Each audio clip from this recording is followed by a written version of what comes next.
Well, we got Senator John McCain with us. John, are you there? I am here. How are you and Jerry? We're excellent, sir. We're doing good. We're doing good. Are you? I saw you both on television the other night. Jerry looks wonderful. You look bad. Thank you, Senator. Are you keeping the barbarians away from the gates up there, John, since I left? How are you making out?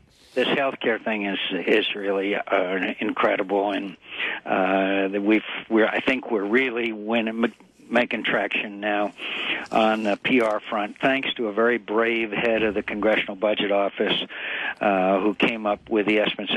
As you know, Fred, and maybe our listeners don't know, the head of the Congressional Budget Office is appointed by the majority party, so therefore he was appointed by the Democrats, but he had the courage to stand up and say, this bill does not save money. It'll increase the deficit by some hundreds of billions of dollars, and it won't work. And I'll tell you, it was... Other than that, it's okay. Yeah, other than that, it's okay. That was a devastating blow. But, look, it's pretty obvious that the president is pulling out all the stops. He's going to have a primetime press conference tomorrow night. He's doing town hall meetings, all of this stuff. But the tide of public opinion is clearly swimming in favor of a bill that doesn't entail a government health care takeover of the healthcare system.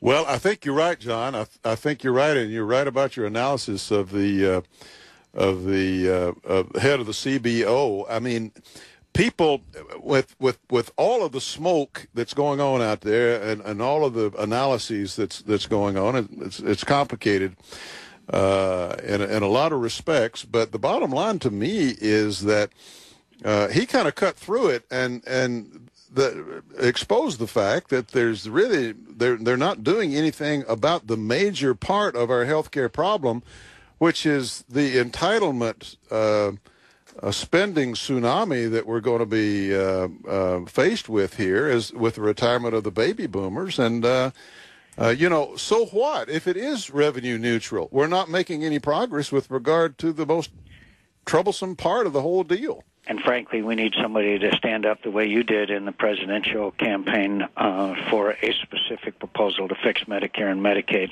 The CBO said that there was no cost savings. And where the Obama administration has got it wrong is we have the highest quality health care in the world in the United States of America. It's the cost we got to get under control. It's not the drastic expansion of entitlement programs. And by the way, again, no country this nation has never expanded entitlement and walked it back, as you know. Keeps going in one in one direction only. Well, getting back to the political side of things, obviously the president has pulled back now in terms of the timeline. I notice that he's got the Blue Dog Democrats over there now. I mean, he's out so far on this thing. I'm beginning to wonder, kind of what his fallback position is. It looks like now that this business of taxing health care benefits, which they castigated you for. I mean, and your program, of course,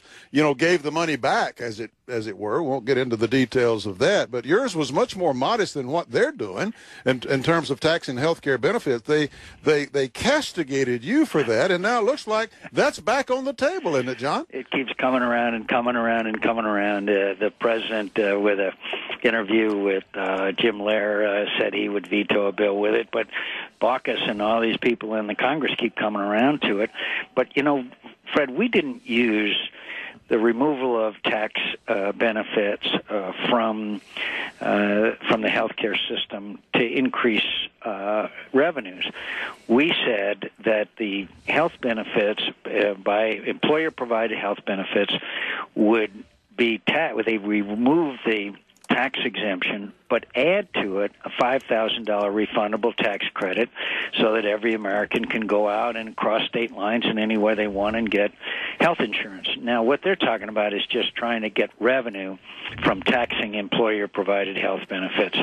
And so, look, what you were doing is what ultimately has got to be done. The only way we're going to ever save any money is having free people making their own decisions. Call it rationing if you want to, but you ration yourself with regard to everything else you buy and decide what you want, what you can afford, and so forth. The government can help you do that, take it away from the employer, give it give it to the individual and help him make those decisions. And in a free market, as you talked about, that's the way prices come down through competition and so forth and opening things up.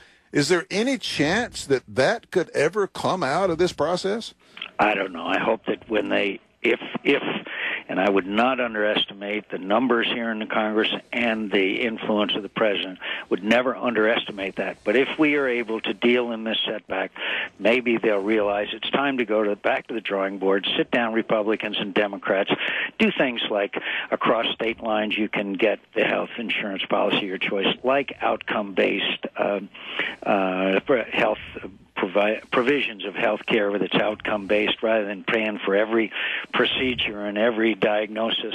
Go on and get wellness and fitness programs.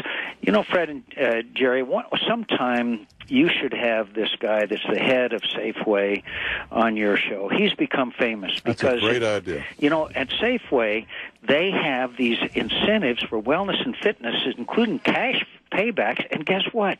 Their insurance costs have gone down because wellness, fitness, smoking cessation, health club membership, all of these things, they have actually brought down healthcare costs with Safeway. That's the model for what we should be doing. Incentivizing the individual. Exactly, and let them make the choices. And so, anyway, let me ask you this. It's one of the seminal, I think, issues of this presidency, and it's really he's not going to give up easily, I guarantee you that. Let me ask you this, John, change the subject a minute. What they did to the defense bill with this hate crime legislation, what in the world are they thinking? Are they so unmindful of the priorities that we have as a nation that they'll use the defense bill for any kind of pet project that they've got up there anymore? Well, the hate crimes bill did not even go through the Judiciary Committee. The majority leader of the Senate went to the floor himself and moved aside the pending business and put on hate crimes, which, of course, enraged us and it tied up the Senate. And they have the votes, and they are able to attach a very controversial piece of legislation to the Department of Defense authorization bill. I've never seen anything like it in the years that I've been in the Senate. I think it's outrageous. But look, elections have consequences, my old friends. That is for sure. Well, not only are they taking a piece of legislation that at best, at most, ought to be considered by the states and not the federal government anyway, and then attaching it onto the defense bill. While I've got you, you just, I think I got the word while we were on the air here that the F-22, your F-22 battle, you won. Yeah, we won, and it was more comfortable than we thought. But again, in this case, I want to work with the president whenever I can. Briefly tell our folks what that's about. Well, the F-22 has been in production for some years, and we wanted to stop production. We liked the F-22, but we wanted the Joint Strike Fighter. The F-22 has 1,000 subcontractors. President Eisenhower warned us about the military-industrial complex. That should be called the military-industrial congressional complex. And we were able to remove it by a pretty significant vote. And I've got to give great credit to the Secretary of Defense, Secretary Gates, who, as you know, is one of the outstanding people that we've ever had. Well, we got to give some props to the president on that one too. Yeah, and I appreciate the president ordering, threatening a veto if it was in the bill. And so let's give credit to the president, Secretary of Defense. I don't appreciate him cutting missile defense back though. No.